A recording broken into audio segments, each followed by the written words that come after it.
한 의학 박사가 인간의 몸을 연구하던 중에 인간의 몸 안에는 선과 악, 이 두 가지의 본능이 있다는 사실을 가설을 세우고 여러 실험 끝에 드디어 인격을 분리시켜주는 그런 약물을 만드는 데 성공합니다.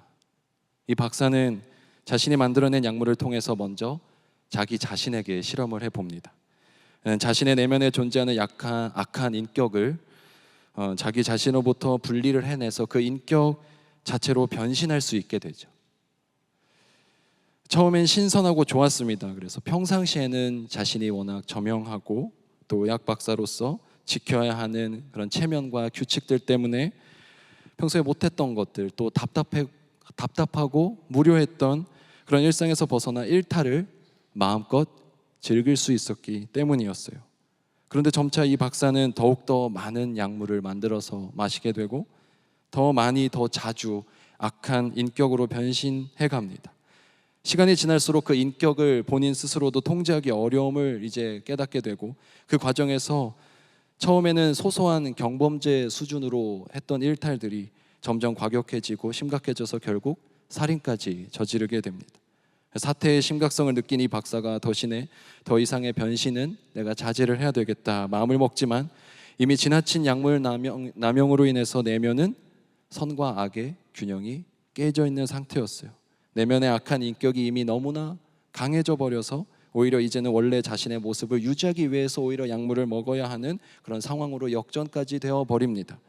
결국 약물의 복용 주기가 너무나 짧아지게 되면서 이제 다시 약물을 만들어야 하게 되었는데, 알고 보니까 처음 자신이 만들었던 그 약물은 제조 과정에서 불순물이 들어가서 우연히 성공했던 것이고, 그래서 똑같은 약물을 이제 다시는 만들 수 없다는 사실을 발견하게 됩니다. 그러자 두 번 다시 이제 자기 자신으로 돌아오지 못할 것을 예감한 그 처지에 처한 이 박사는 약물의 힘으로 자신의 참회록을 마지막으로 쓴 후에 스스로 목숨을 끊고 맙니다. 무슨 이야기인지 아시나요? 네, 맞습니다. 로버트 루이스 스티븐슨의 단편 소설 지킬 박사와 하이드 씨라는 제목의 그 소설의 줄거리입니다.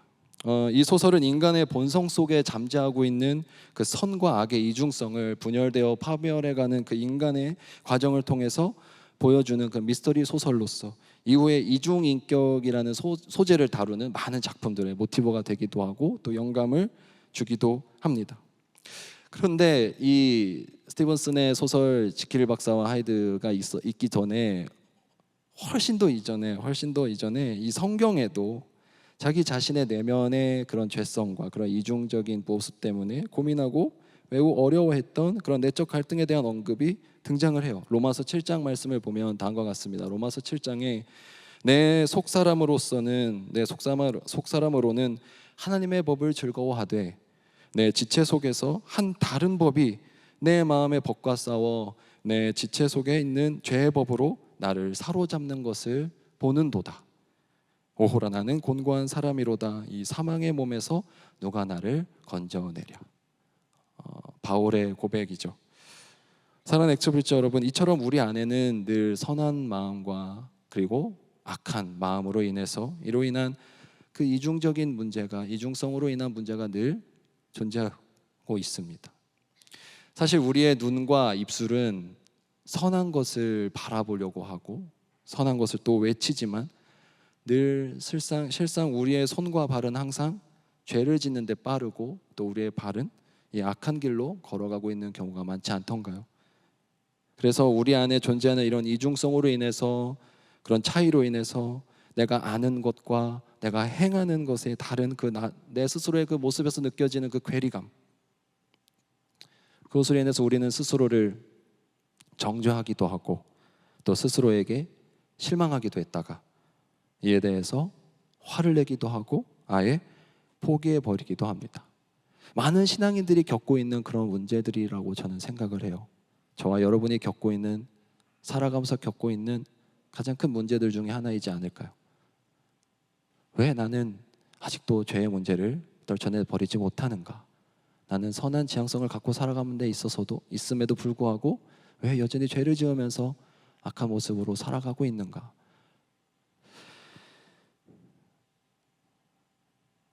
오늘날 이 문제는 지킬 박사뿐만 아니라 또 바울에게도 그리고 또 저와 여러분에게도 매우 커다란 문제로 다가옵니다.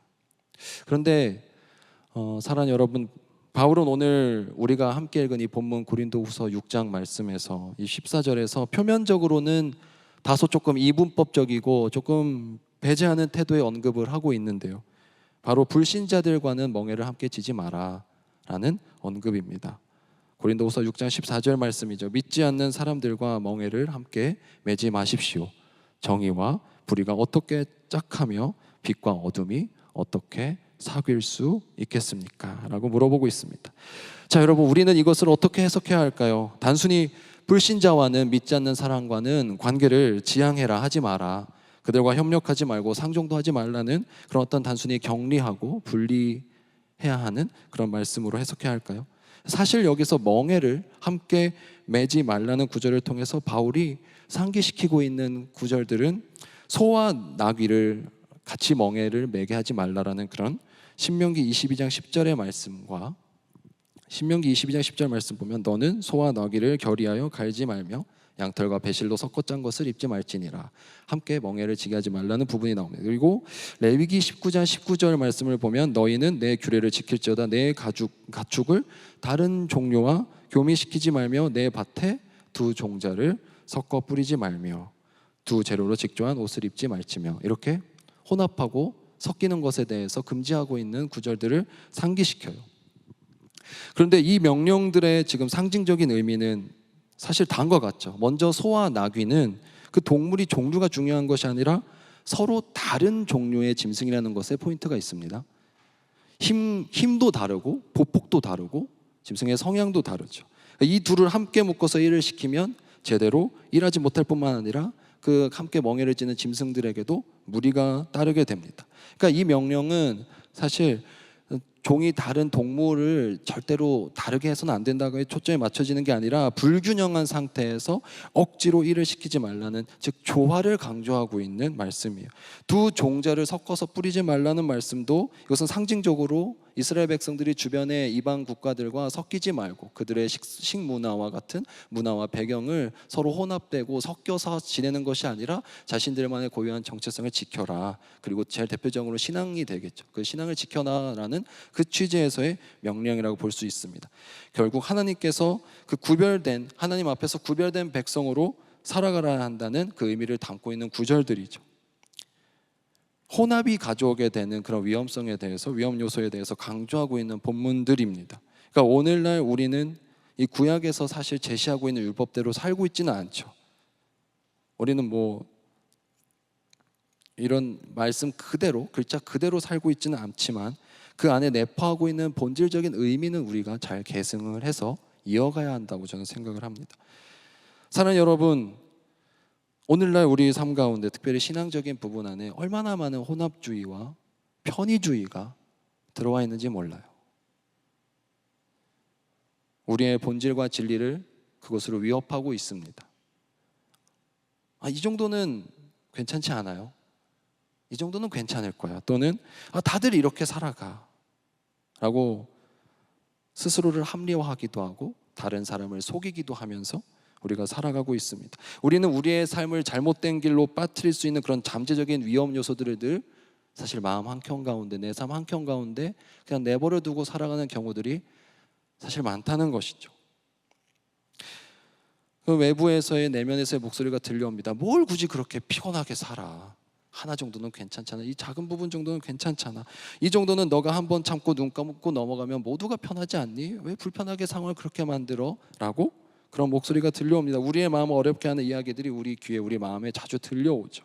그러나 오늘 말씀에서 바울이 강조하고 있는 모습은 단순히 나와는 다른 배경을 가진 사람과는, 나와는 다른 신앙, 종교를 가진 사람과는 함께하지 말라는, 떨어져 있으라는 그런 배타주의적인 그런 태도와는 다른 것을 강조하고 있는데, 그것은 바로 잠재적인 위협으로부터, 악한 것에 내가 빠질 수 있는 위험 요소로부터, 그 유혹으로부터 나를 지켜내라는 것에 초점이 있는 것입니다. 우리가 어느 순간 영적으로 방심해서 우리의 몸과 마음을 죄악에 빠뜨릴 수 있지 모르기 때문에, 내어질 수도 있기 때문에 그런 죄의 씨앗들이 될 만한 요소들을 경계하고 멀리하고 삶에서 제거하라는 것에 초점이 있는 것이죠.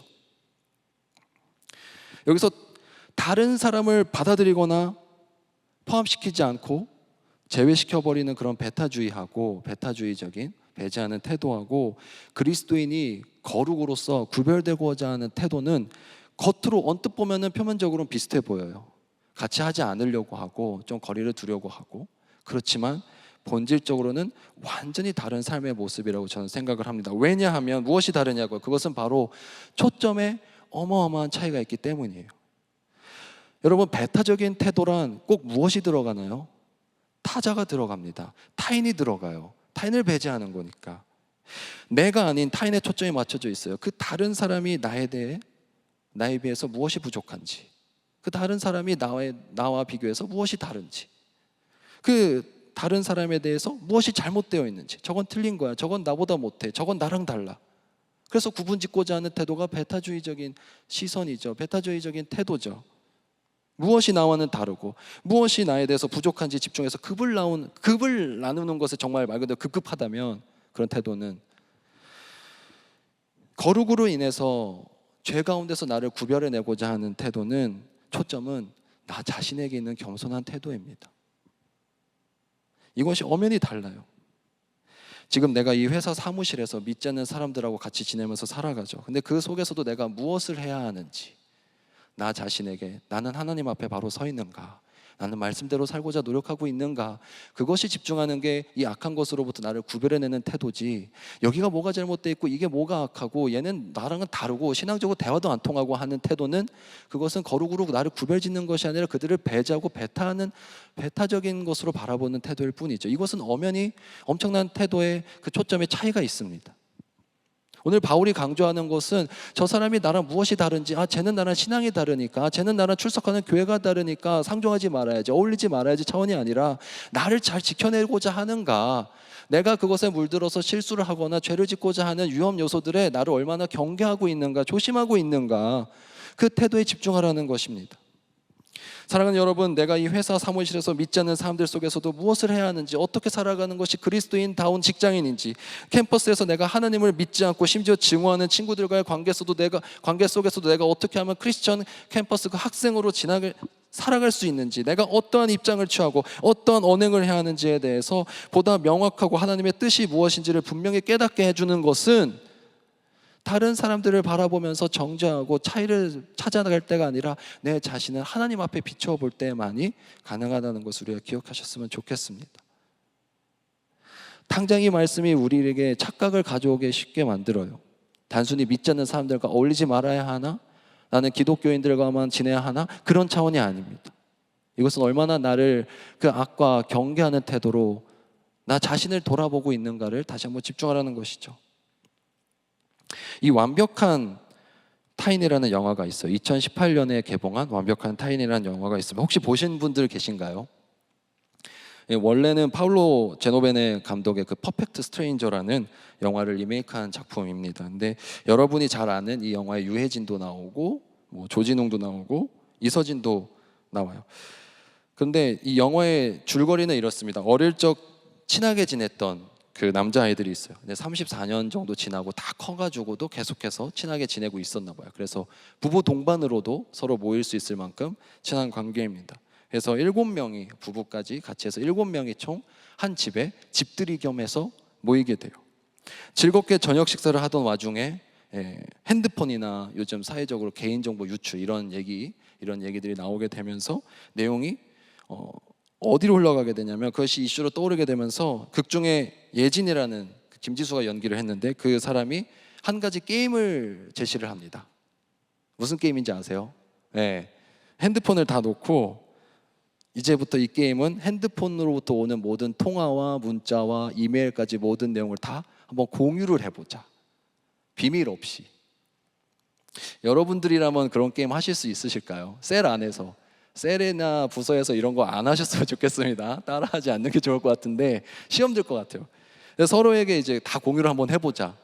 처음에 당연히 다들 안 하려고 하죠. 근데 왜? 찔리는 거 있어? 너 찔리니까 이런 거 안 하는 거 아니야? 하는 그런 서로의 물음 가운데 그래 그럼 하자라고 해서 이제 참여하게 됩니다. 이후에는 어떻게 되었을까요? 막장으로 흘러가죠. 이제 막 밝히지 않으려고 했던 숨겨놨던 것들이 밝혀지고 서로의 그런 마음들이 속마음들이 밝혀지면서 다툼이 일어나고 각자의 관계가 뭐 어색해지게 됩니다. 내용을 제가 다 설명드리면 이제 이미 스포가 거의 된 것 같은데 더 많은 스포를 방지하기 위해서 그만 얘기하겠습니다. 근데 거기서 영화 속에 그 유명한 대사가 하나 나와요. 그거는 사람들은 누구나 세 개의 삶을 산다. 공적인 하나, 또 개인적인 하나의 삶, 마지막으로 비밀의 하나의 삶, 이렇게 세 가지의 삶을 살아간다, 이런 대사가 나오는데, 사랑하는 엑스비치 여러분, 세상에 사실 완벽한 타인, 그 완벽한 사람은 있을 수가 없는 것 같습니다. 이 가운데도 비밀 하나 없는 사람은 사실 없잖아요. 남들이 알면 좀 불편한 것들, 좀 숨기고 싶은 것들, 그런 것들이 누구나 있을 수 있습니다. 나아가서 하나님 앞에서 완벽한 사람은 없겠죠. 하나님 앞에서 모든 것이 비추어지고 낱낱이 밝혀졌을 때 누가 당당하게 얼굴을 들고 서 있을 수 있을까요? 아무도 없을 것입니다. 이 바울은 이어지는 6장 15절에서 다음과 같이 말하고 있어요. 그리스도와 벨리알이 어떻게 화합하며 믿는 자와 믿지 않는 자가 더불어서 함께 차지할 몫이 무엇이겠느냐. 몫이 없다는 거죠. 벨리알은 히브리어 벨리야알을 음역한 것입니다. 헬라어로. 그래서 본래 가치가 없다, 무가치한 것, 또는 악하다라는 뜻을 갖고 있습니다. 그래서 성경에서 사탄을 또는 예수 그리스도의 대적자로서 묘사할 때 사용되는 단어예요. 이 예수 그리스도와 사탄 마귀는 결코 함께 있을 수 있는, 그런 화합하거나 공존할 수 있는 존재가 아니죠. 바울은 다시 한번 우리 삶을 우리가 죄악으로부터 구별해내고 거룩을 지키는 것이 사실 얼마나 어렵고 얼마나 섬세하게 세심하게 주의를 기울여야 하는 과정인지를 설명하고 있는 것입니다. 이 그리스도와 벨리알을 언급하면서 그것을 강조하면서 설명하고 있어요. 사랑하는 여러분, 우리 안에 혹시 내가 아직도 그냥 끼고 살아가고 있는, 더불어 살아가고 있는 그런 죄들은 없던가요? 사실 많이 있을 것입니다. 이것은 분명 나에게서 떨어뜨려야 하는 것임을 내가 알고 있으면서도, 이것은 나에게 있으면 안 되는 것임을 내가 알고 있으면서도, 머리로는 너무 잘 알고 있지만 행동으로는 되지 않는 것, 내가 아직도 여전히 내가 품고 살아가고 있는 것, 더불어 살아가고 있는 것, 내가 아직도 짓고 있는 죄들이 혹시 있으실까요? 그런 죄악들, 그런 거짓들이 여러분들 삶 가운데 혹시 있으신가요? 공적인 삶, 개인적인 삶, 그리고 하나 죄악된 삶으로 살아가고 계신가요? 우리가 이 삶 가운데 더불어 지내지 말라는 것은 단순히 나와 신앙이 다른 사람과는 어울리지 말라, 그 정도의 단순한 차원이 아니라 우리가 얼마나 죄의 문제에서 심각성을 깨닫고 이것을 멀리하기 위해서, 내가 여기서 빠져나오기 위해서, 여기서 구별되기 위해서 애를 써야 하는 것인지를, 그것이 얼마나 중요한지를 강조해주고 있는 말씀입니다. 우리 스스로에 대해서 깨어있어야 함을 강조하고 있어요. 고린도후서 6장 이어지는 16절 말씀입니다. 함께 읽도록 하겠습니다. 하나님의 성전과 우상이 어찌 일치가 되리요? 우리는 살아계신 하나님의 성전이라. 이와 같이 하나님께서 이르시되 내가 그들 가운데 거하며 두루 행하여 나는 그들의 하나님이 되고 그들은 나의 백성이 되리라. 14절에서는 믿는 자와 믿지 않는 자, 15절에서는 그리스도와 벨리알, 그리고 16절에서는 하나님의 성전과 우상이 대비되어서 총 3번 반복돼서 사용되고 있어요. 그만큼 강조하고 있습니다. 얼마나 구별되는 것이 중요한지, 구분되어야 하는 것이 얼마나 중요한지, 그리고 우리가 악한 것과 절대로 더불어 살아서는 안 되는 것인지를 강조하고 있는 것이에요. 그리고 말씀은 다시 한번 오늘 저와 여러분의 정체성을 규정해주고 있습니다. 요한아, 너는 살아계신 하나님의 성전이다라고 규정해주고 계세요. 성진아, 너는 하나님의 살아계신 성전이야. 형훈아, 너는 살아계신 하나님의 성전이야. 이렇게 규정하고 있습니다. 여기서 중요한 3가지 개념이 제시되고 있죠. 첫째는 살아있다는 것이고, 둘째는 하나님에 속한 것이며, 셋째는 성전이라는 것입니다. 첫 번째로 살아있다는 것은 저와 여러분이 현재형이어야 하며 또한 현장형이어야 한다는 것이에요.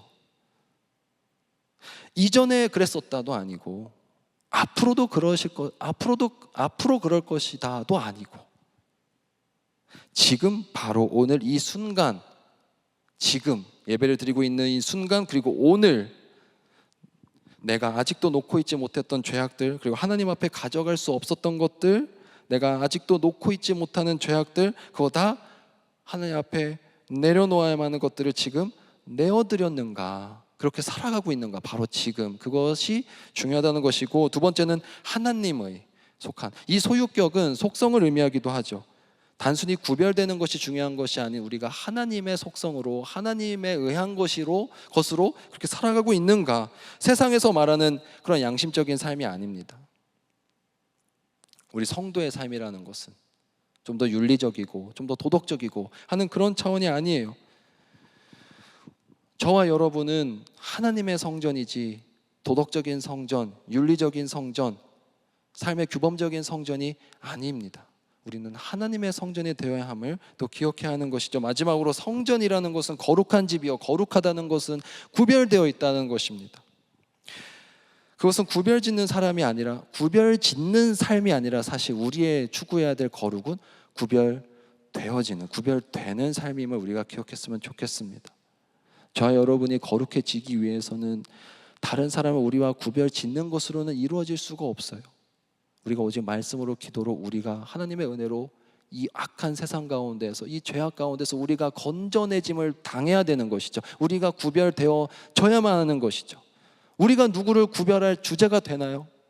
우리가 누구를 배제할 자격이 있나요?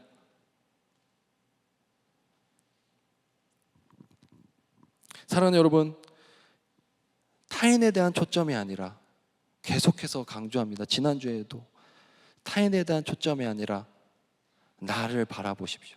스스로를 돌아보는 게 중요할 것 같습니다. 나 자신의 내면과 영혼을 말씀에 비추어서 바라보는 그 겸손한 태도가 우리 가운데 필요할 줄로 믿습니다. 그것이 바로 거룩하게 구별되는 삶의 태도인 거예요. 바울은 오늘 본문 말씀을 통해서 분명히 선포하고 있습니다. 우리가 두 주인을 섬길 수 없다고 선포하고 있어요. 여러분의 마음 가운데 지금 주인이 되어 있는 것은 무엇입니까? 여러분의 학업, 여러분의 진로, 여러분의 남자친구, 여자친구, 물질, 건강, 관계, 가정, 여러분의 꿈, 계획, 그 어떤 것과 하나님은 사실 겸하여 섬길 수가 없어요. 우리의 영적인 주인은 오직 한 분만 되셔야 해요. 근데 우리는 사실 너무나도 많은 경우에 겸하여서 섬기고 있죠. 두 주인을 섬기고 있죠. 아니, 어쩌면은 심지어 한 주인을 섬기고 있는데 그 주인이 하나님이 아닐 때가 많죠. 사랑하는 여러분, 멀티가 안 되어도 좋습니다. 아니, 오히려 영적인 삶에 있어서 멀티가 안 돼야 돼요. 멀티 주인, 멀티 목적, 멀티 목표, 여러 가지 막 관심이 온갖데 저기가 있고 여기가 있고가 아니라 오직 하나님이 먼저 보여야지만 우리 삶이 거룩한 삶으로 나아갈 수 있지 않을까요? 사랑하는 엑스브리지 여러분, 하나님의 말씀인 성경은, 이 성경은 전체 내용을 통해서 계속해서 우리한테 주시는 메시지가 있어요. 이 성경이 우리한테 계속해서 묻는 질문이 있어요. 그것은 너희가 두 주인 중에서, 이 두 신 중에서 누구를 섬길 것인지 이제 결단해라. 그것을 계속 물어보고 촉구하고 있는 것이 이 성경의 내용입니다. 그렇게 질문하고 있는데 그 질문으로 대표적인 구절이 열왕기상 18장 말씀이죠. 그러자 엘리야가 그 모든 백성 앞에 나서서 이렇게 말하였다. 여러분은 언제까지 양쪽에 다리를 걸치고 머뭇거리고 있을 것입니까? 주님이 하나님이면 주님을 따르고 바알이 하나님이면 그를 따르십시오. 그러나 백성들은 한마디도 그에게 대답하지 못하였다. 사랑하는 여러분, 그리고 저에게도 도전하는 질문입니다. 우리가 언제까지 양쪽에 다리를 걸치고 살아가야 할까요?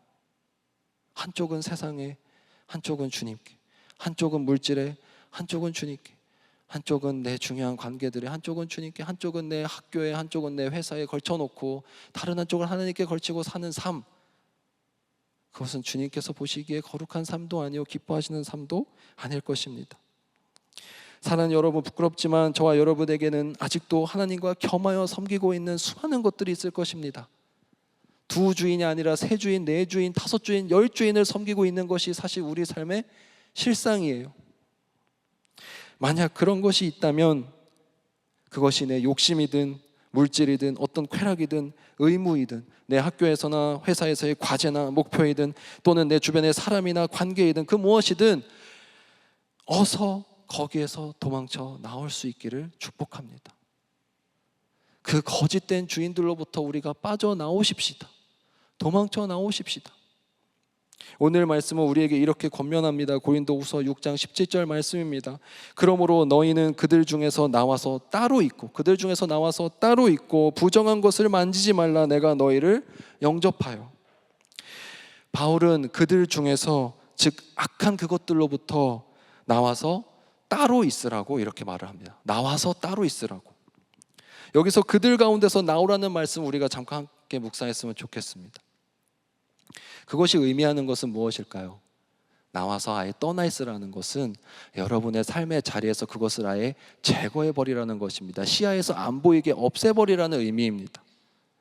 하나님의 뜻이 아닌 것들로부터, 악한 것들로부터 단순히 회피하거나 타협하거나 용납하거나 그런 것이 아닌 완전한 제거를 해라. 완전히 벗어나라. 시야에서 안 보이게 해라 라는 말씀인 것입니다. 그러나 우리는 사실 그렇지 못하죠. 지금도 앞쪽에는 핸드폰을 내려놓고 보고 싶은 걸 보고 있는 지체가 있을 수도 있고, 머리는 아예 딴 걸로 채워져 있는 지체가 있을 수도 있으며, 이 뒷시간에 약속만 생각만 어디 가득 차서 생각이 이미 거기 가 있는 지체도 있을 수 있죠. 아니면 이미 잠의 신에게 빼앗겨서 졸고 계신 분도 있을 수 있을 것이고. 사랑하는 여러분, 여러분의 참된 주인은 여러분이 앞에 바라보고 있는 저 십자가의 주인이신 한 분, 하나님 뿐이십니다. 저와 여러분의 삶에 거짓된 주인이 너무나도 많아요. 그것을 제거해내고 그것으로부터 완전히 벗어나서 나올 수 있는 저와 여러분이 되기를 간절히 소망합니다. 그래서 죄로 인한 삶이란, 거룩을 회복하는 삶이란 바로 죄로 인한 이중성에서 벗어나는 삶이고, 그 죄로 인한 이중성에서 벗어나는 삶이란 죄에 대한 회피나 타협이 아닌 완전한 제거를 의미합니다. 여러분의 삶 가운데 죄의 요소가 될 만한 것들, 씨앗이 될 만한 것들, 싹이 자라고 있는 것들을 어서 끊어내 버리십시오. 어서 잘라버리십시오. 사실 알고 있잖아요. 여러분의 자리에, 여러분의 핸드폰에, 여러분의 생각에, 여러분의 손에 이미 죄악의 씨앗이 아직 남겨있는 것들 무엇인지 너무나 잘 알고 있지만 행동으로 옮기지 못하는 것들, 그거 끊어내십시오. 그거 나쁜 겁니다. 그거 아닙니다. 그거 잘못된 겁니다. 끊어내셔야 돼요. 나오셔야 돼요. 거기서 떠나서 벗어나셔야 돼요. 예수님께서도 싫어하셨던 사람들이 있어요. 그 예수님께서도 싫어하셨던 사람들이 있는데 바로 바리새인들입니다. 근데 특별히 바리새인들을 왜 싫어하셨을까요? 김병삼 목사님의 텅 빈 경건이라는 책에 이런 언급이 나와요. 예수님이 질책하셨던 바리새인들은 율법을 핑계로 자신의 의무를 회피하는 자들이었습니다. 무엇보다 하나님의 일을 위해 부모에 대한 의무를 소홀히 한 것이 아니라 부모를 사랑하는 마음이 없어서 하나님을 핑계로 사용했습니다. 참 무서운 일입니다. 그들의 그 외식하는 모습들, 그들의 겸하여 섬기는 모습들이 너무나도 주님 보시기에는 악해 보였기 때문입니다. 안타까웠기 때문입니다. 나쁜 것이었기 때문에. 그들은 하나님과 율법을, 보다 정확히 말하면 하나님과 자신들의 이익을 겸하여서 섬겼던 사람들이에요. 두 신을 겸하여서 섬기는 사람들이었습니다. 바리새인들이라고 하는 사람들은, 율법주의자들이라고 하는 사람들은 두 신을 겸하여서 섬기는 사람들이었어요. 이 세상의 것들도 아직 내려놓지 못하고, 그 위신을 내려놓지 못하고, 다른 사람들의 시선을 내려놓지 못한 채로 하나님 사랑한다고 그냥 거짓으로 떠드는 사람들, 사실 두 신을 겸하여서 섬기니 어찌 올바른 신앙일 수 있겠습니까? 그것을 싫어하셨던 거예요. 우리 안에 이러한 율법주의자들, 바리새인들과 같은 그런 우리 안에 그런 이중성이 있다면, 그런 죄성으로 인한 이중성에 대한 고민이 있다면, 이것은 사실 너무나 당연하게도 우리 안에 겸하여서 섬기는 것들이 있기 때문일 거예요. 여러분에게 삶 가운데 내가 아직도 죄를 짓고 살아가는 부분들, 나는 이러한 선한 방향성이 있는데 아직도 나에겐 이런 죄성이 있는 것들, 당연하죠. 주인이 두 사람이니까. 우리의 이중성에 대한 고민들, 우리 안에 그 괴리감, 우리 안에 그 해결되지 않는 이 갈등들은 우리 안에 너무나도 많은 주인들이 있기 때문입니다. 그렇기 때문에 계속해서 제거해 나가려는 시도를 해야 됩니다. 완전히 없어지지 않겠죠. 계속 생겨나겠죠. 싹을 잘라내면 다시 자라나듯이 계속해서 우상은 커져나고 계속 자라날 것입니다. 그러나 그럴 때마다 잘라내야 하고, 그럴 때마다 거기서 빠져나와서 도망쳐와야만 하는 것이 우리 신앙인의 삶이요, 하나님만을 바라보겠다 결단한 저와 여러분의 삶이 아니겠습니까? 아멘. 사랑하는 액저브릿지 여러분, 그리하여 표면적인 그리스도인이 아닌 이면적인 그리스도인의 삶을 사십시오. 그리고 이를 위해서는 반복이 아닌 해석이 우리의 삶의 태도가 되어야 할 것입니다. 혹시 워터파크 같은 데 가보시면은 유수 그 풀이 있잖아요. 물이 계속 흘러가고 안에 튜브들 떠다니는. 거기에 이제 한번 가보시면은 튜브에 이제 몸을 싣고 그냥 물이 흘러가는 대로 쭉 타죠. 그래서 기분 좋게 하늘도 바라보고 또 옆에 뭐 사람들하고도 바라보면서 이제 쭉 튜브 타고 돌아다니다 보면은 물론 물의 흐름에 따라서 나는 계속 돌죠. 근데 이 물의 흐름을 죄의 흐름이라고 생각해 보고 그냥 튜브에 올라타 있는 나의 삶의 모습을 그냥 현재 나의 영적인 태도라고 한번 바꿔볼까요? 거기에는 어떠한 훈련도 없고 어떠한 노력도 없고 어떠한 깨우침이나 의식도 없이 그저 흘러가는 데만 계속 그냥 가고 있는 거예요. 뭔가 물길을 거슬러서 헤엄도 쳐보고 거기서 빠지지 않기 위해 발버둥도 치고 헤엄도 쳐봐야지 내 근육이 성장이 되고 내 수영 실력이 늘어나는데 그저 흘러가는 데에만 맡겨서 그냥 떠다니다 보면 아무런 삶의 변화가 일어나지 않잖아요. 여러분, 올림픽이 이제 끝났는데 많은 선수들이 끊임없는 반복 훈련을 합니다. 그런데 정말로 반복 자체에 성장이 있다고 저는 생각하지 않아요. 여러분들의 공부도 마찬가지고 여러분의 직장 생활도 마찬가지입니다. 그저 단순히 하루하루 일상을 반복하는 것만으로는 그 안에 어떠한 변화나 성장도 일어나지 않아요. 언제 일어나죠? 그 가운데 해석이 일어날 때, 그 가운데 우리의 애씀이 들어가고 기도가 들어가고 상처를 극복하는 회복이 나타나고 우리의 노력이 있고 우리의 간절함이 있을 때 성장이 일어나지. 그저 그냥 반복되는 예배, 그저 반복되는 기도, 그저 반복되는 큐티에 무슨 영적인 능력이 나가겠어요?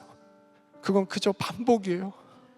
여러분들이 삼시세끼 먹는다고 몸이 건강해지지 않잖아요. 그건 그저 그냥 현상 유지죠. 여러분들이 운동한다고 그저 동네 한 바퀴 그냥 걷기만 한다면, 그냥 가볍게 산책만 한다면 언제 여러분의 근력이 늘어나고 언제 여러분의 삶이 변하나요? 그것은 그저 현상 유지죠. 여러분들의 삶을 보고 있노라면, 아니 부끄럽지만 저의 삶을 보고 있노라면 우리의 신앙생활이 그저 그냥 유스풀에 떠다니는 그런 모습처럼, 그저 그냥 산책 몇 번 하고 운동했다라고 스스로를 위로하는 그런 모습처럼 그저 반복일 뿐이지 우리 안에 어떠한 치밀한 처절한 깨어있음이 없단 말이에요. 그대로 두면 그저 계속해서 두 주인을 섬기면서 살아가는 거예요. 아무런 삶의 변화가 일어나지 않은 채로 그저 죄악과 더불어서 살아가는 삶이죠. 그런데 오늘 말씀은 분명히 우리에게 강조하고 있습니다. 죄 가운데서 구별되어 사는 삶은 장난이 아니라는 것을, 쉽지 않다는 것을, 그냥 하고 넋놓고 있다 보면 우리가 그대로 휩쓸려 버릴 수밖에 없음을 말씀하고 있어요. 사랑하는 여러분, 두 주인을 절대 섬길 수 없습니다. 두 주인을 섬길 수 없어요. 이건 불변의 진리예요. 오늘 여러분들의 셀 모임이, 여러분들의 부서 모임에 결코 두 주인이 없도록 우리 함께 기도합시다. 저와 여러분의 삶 가운데 두 주인이 없어지도록 오직 한 분의 주인만이 남으실 수 있도록 우리가 기도합시다. 그것은 우리 안에 경각심이 일어나지 않으면 안 돼요. 영적인 갈급함이 일어나지 않으면 안 돼요. 그 정도는 뭐가 문제가 되겠어, 나는 이미 잘 지내고 있어 하는 것으로는 절대로 극복이 되지 않아요. 여러분들과 저는 심각한 상태입니다. 여러분들과 저의 상태를 진단해 드릴게요. 우리는 심각해요. 우리는 큰일 났어요. 우리는 위기예요. 왜냐하면 그런 것이 위기인 것조차 알지 못한 채로 살아갈 때가 너무나도 많으니까요. 우리의 영적인 건강에 적신호가 들어왔다고요, 여러분.